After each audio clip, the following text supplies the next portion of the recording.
সূরা নিসার 69 নম্বর আয়াতে আল্লাহ রাব্বুল আলামিন ডাক দিয়ে বলেন, আতিউল্লাহ ওয়া আতিউর রাসূল, আমি আল্লাহর অনুসরণ করো, এরে নবীর অনুসরণ করো।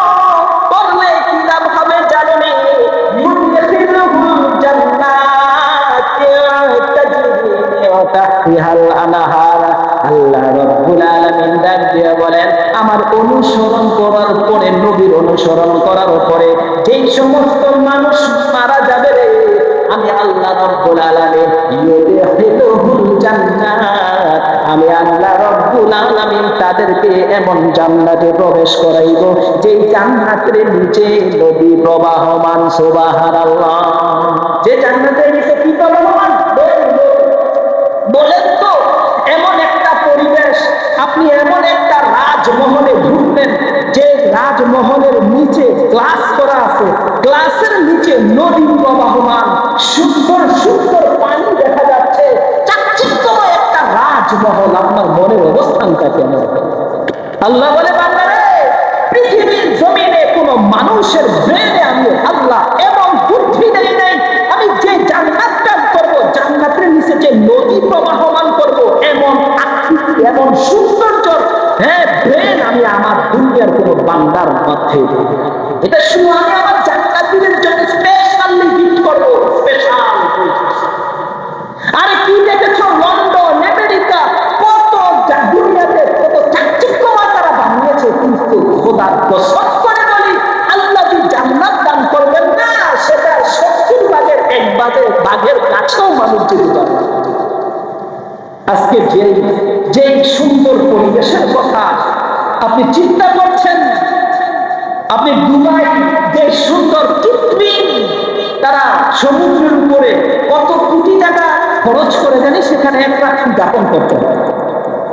আল্লাহ বলেন, বান্দারে, আমি এমন জান্নাত দান করব যে জান্নাতের নিচে নদী প্রবাহমান, তুমি চিন্তাই করতে পারবা না, এমন একটা স্পেশাল জান্নাত আমি তোমার জন্য রেখে দিয়েছি। সুবহানাল্লাহ।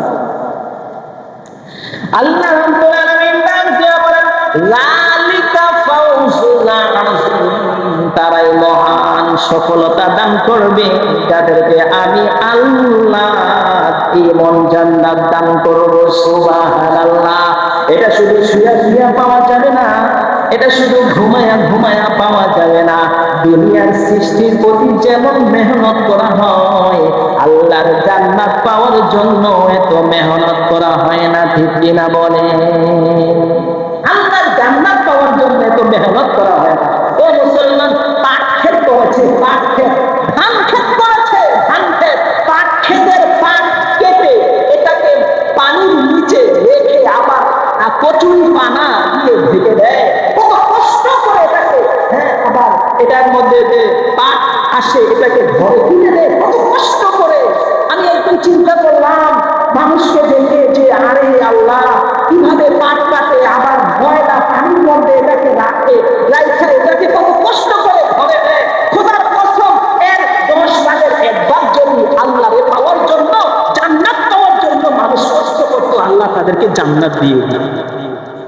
আল্লাহ সৃষ্টির জন্য এত কষ্ট করে, যে মালিক সৃষ্টি করলো জিনিসকে, এটার জন্য যতটুকু মেহনত করে, আল্লাহরে পাওয়ার জন্য মানুষ এতটুকু মেহনত করে না। আমরা এত বোকা, এত বোকা, আমরা এত বোকা।